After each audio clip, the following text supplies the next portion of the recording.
Well, to take us through the papers and the latest psychodrama in Downing Street, former editor of the Daily Star, Dawn Neeson, and former special advisor to Boris Johnson, Oscar Reddrop. Morning to you both. I mean, it's just... When the papers are out of date at 6:37, you know you're living through wild times. Yeah. What do we make of this comment from the Treasury, Dawn? Well, it was meant to be on Halloween, wasn't it? And the full statement is still going to be on Halloween. Well, basically, he's running the country, isn't he? Jeremy Hunt is running the country. Just overruled everything the Prime Minister had said, rewritten all the Trustomics, and basically, well, as you say, it's utter madness. I mean, the one thing looking at the papers today is I would not want to be Liz Truss waking up this morning and looking at any of those front pages. I mean, the kindest one is actually the Daily Star, where she's compared to a lettuce. Are they still running that? Yeah. Our lettuce camp. How's it looking? A bit weathered this morning. It's looking It just feels out of control. This is the problem. I mean, I think on a really human level, I just want to say this first. I have a great deal of sympathy for what the Prime Minister is going through now, because I think she's probably in a bit of state of shock as to how this Well, you've been in Downing Street when the swirling derlish has started. Yeah, absolutely. I know that will mean nothing to a lot of viewers, because they won't care about that whatsoever, because they'll be facing the chaos that is absolutely going on in their lives. There's these two levels of mess right now, which is why everything is so depressing at the moment and demoralising. The political kind of psychodrama mess that we're talking about, and then the real world effect that has. But what I would say, just almost to kind of calm things down a bit, and maybe a tiny bit of balance almost, just in the defence of what's going on at the moment in government, is that the statement that's going to come out today from the Chancellor, I personally don't see as a sign of panic. I think he's identified the really glaring, obvious mistakes in that mini budget, and I think his appointment and exactly why he's in that role now is to absolutely right those wrongs as quickly as possible. But isn't it panic that they're doing it now to steady the markets? This is a market thing, isn't it? No, absolutely, because that initial mini budget was, as it turned out, pretty disastrous. But nonetheless, I think it takes a really, really, really decent politician to actually go, what are we waiting for? If we know what's wrong here, we know what needs to be done, let's just do it now. Yeah, but everything that he's saying is wrong are all the things that Liz Truss espoused, and the question remains, if he's ditching everything that Truss stood for, why is she still there? And the reason you chose this story in the front of the Times this morning about this rebellion, whilst he's been at Chequers this weekend, by all accounts talking to Andrew Bailey and the Debt Office as well, all these Conservatives have been plotting behind his back. Behind her back, sorry. Behind her back, yeah, no, of course. So on that front, I'm almost trying to place myself in that building now. If I was with Liz and you're trying to find a road through this, if the announcement today from Jeremy Hunt, and you forget even his morning media round that he did over the weekend when he was first appointed, that did kind of settle nerves a bit. If the bond market's open at 8 a.m, if today's events with the Chancellor settle things down a little bit, Liz is then meeting the One Nation Conservative group, which are absolutely the MPs and caucus of Tories who are baying for blood right now. So statement goes well today, she calms them down, and then she needs a public moment, because all the public have seen is a Prime Minister panicking and actually looking a little bit out of her depth. She needs a public moment where people can connect with her, she can connect with them, acknowledge mistakes, and actually acknowledge we're on the right path.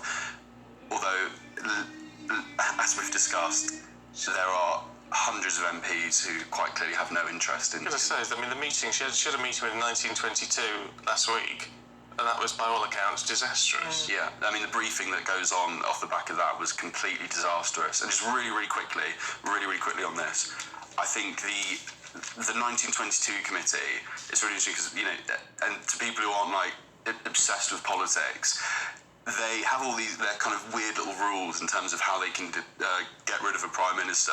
Ultimately, there aren't any rules, really. They can do what the hell they want. And actually, I think what they will be deciding is, we need someone we can anoint. It's never going to the membership. That will cause problems in itself. And off the back of that, there will have to be an anointed one. Maybe we'll find a top two, and then they will agree as a top two that the one who comes out with the most votes amongst MPs drops out.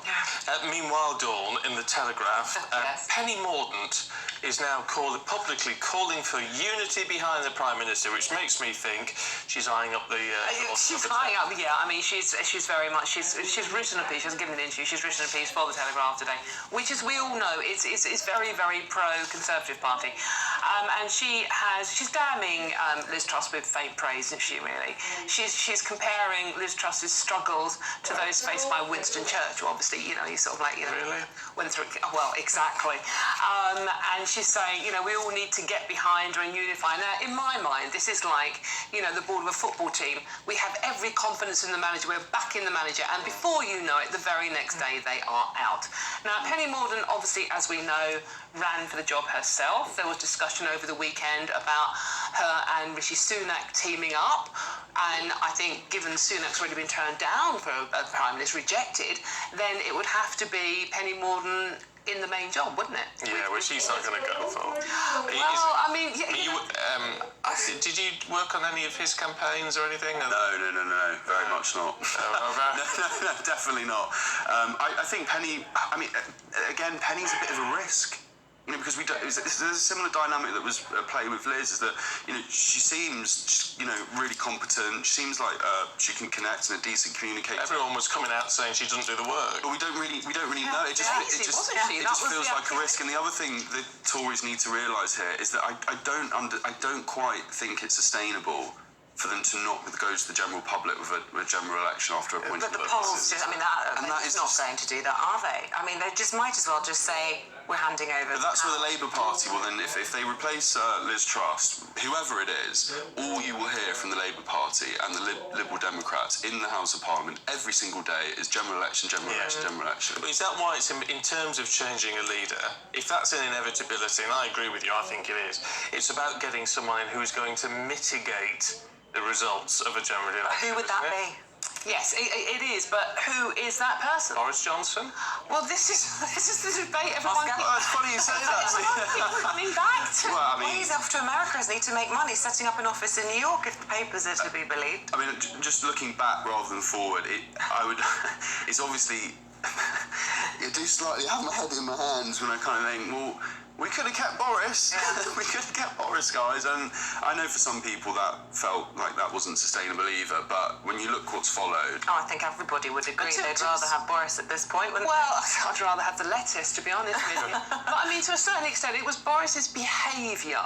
And we keep going, oh, it was just about a cake. It wasn't just about a cake. It was about far more than that. And it was Boris's behaviour that's kind of triggered where we are now. He's not blameless. Yeah, he's not blameless in this. I mean, there was a lot of disloyalty, but I think for me, I mean, the way Liz Truss threw Kwasi Kwarteng literally under the bus and then reversed over him, I thought that was appalling. I mean, he was sacked for basically doing what she wanted. You called it as well. I remember you called it a few weeks ago. Yeah, no, and absolutely, I think anyone that can be that disloyal, I don't want running my bath, let alone my country. I'm sorry. Yeah, well, we've seen it, haven't we? The number of U-turns Liz Truss has done throughout her career, changing parties, changing her views on the monarchy, now changing view on Trussonomics. Well, exactly. And this isn't even political from my point of view. It's on a personal level. I just think her behaviour is appalling. And, you know, as you know, that as you mentioned, Isabel, that 9 minutes from hell press conference. You watched her then, and it was like the very definition of rabbit caught in the headlights. Well, I mean, I hate to say it, because I mean, this is where it does get sort of personal in a way, which isn't nice. But she has put herself in that position. She just seems absolutely out of her depth. Well, I think the real problem is, and we're almost falling into the trap of it, I have to admit, and this is the real tragedy, is that politicians at the moment, MPs, the media, are not actually being, because of all the mistakes and the absolute soap opera that is going on, are not able to talk about the real issues. And that has dragged on since... all of this year. Yeah, well, yeah, absolutely. Literally since this show launched. Absolutely, and you always... nothing to talk about Conservative Party psychodrama. Absolutely, and you always have to remember that ultimately the mess that is going on in Westminster is completely ruining and destroying the airtime for the genuine issues and the actual mess that normal people care about. Normal people do not care about and the solutions that the politicians have come up with. The good, you know, this... absolutely, like the energy. Yes, exactly. That got completely overshadowed. Which is why, I mean, just because we're running out of time, but why, presumably, I mean, a general election is going to take some time, is it? And that's at least another month out of the system where nothing happens. At very least, and that no one is ever going to have a general election over the Christmas period, so it will be into the new year. And meanwhile, you know, as we've already discussed endlessly, we can't pay our bills, we can't pay our mortgages, we can't afford to buy food, etc., etc. And meanwhile, they're just fighting like rats in a sack. Yeah. I'd love it. If you think we're being disingenuous, get in touch. If you think because we do get people messaging saying, just let Liz get on with it, let her go.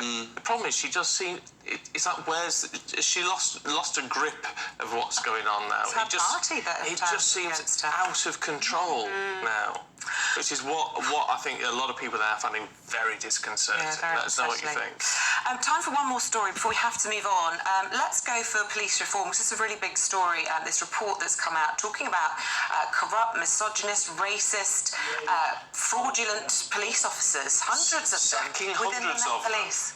Says the boss. This is it's an absolutely shocking report, isn't it? I mean, this is only the half the report. It was commissioned after, obviously, the horrific rape and murder of Sarah Everard by a serving police officer, and this is only the pre-report. The full report is yet to come out, but the amount of misogyny and systemic racism in the force, in the Metropolitan Police Force, which is already in special measures in any case, isn't it? Well, there's one officer who's facing 11 claims, including sexual assault, harassment and domestic assault, who is still a serving officer. And that's just the tip of this iceberg. I mean, we think back to what happened to Sarah Everard. And the way, indeed, her vigil was policed up. It was terrible. The brutality that was involved there. Meanwhile, just stop oil, the police go and make them cups of tea. I'll tell you what we need to be very careful of with this, I think, though, is not to demonise all police officers. Because even if you're talking of hundreds that need to go, it's still a very, very small minority. Most of the boys and girls in blue do an amazing job. And Rowley has come out and said that whilst obviously I'm going to absolutely accept and bring forward sweeping reforms because of the absolute grimness of the findings, we do also have to remember, exactly to your point, that a lot of people who are just going out there. I mean, to be fair to him, he admitted he was almost in tears reading this. Yeah. Some of the reports. Even if it's just one, it's too many, and it's it's thousands of them involved. In 1,263 were involved in 2 or more incidents. It's frightening. It's frightening, Isabel. I mean, and they say sort of like 30 to 40 between 30 and 50 are sacked during the year for misconduct, but hundreds of them supposedly deserve to go. Yeah. As you say, but it's so important that the people out there on the beat, we can't tar everybody with the same. Many of them are struggling to do a very good job for us. And they're very important. Yeah. Dawn, Oscar, thank you for going through the breaking news and indeed the papers with us this morning. More from you, I'm sure, in the next hour or so.